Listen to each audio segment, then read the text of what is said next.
Abrimos el navegador, escribimos Windows 11 descargar y le damos a buscar.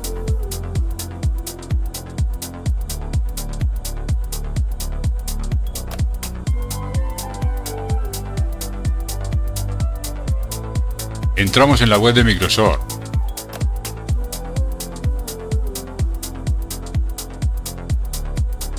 Seleccionamos la imagen ISO y le damos a descargar ahora.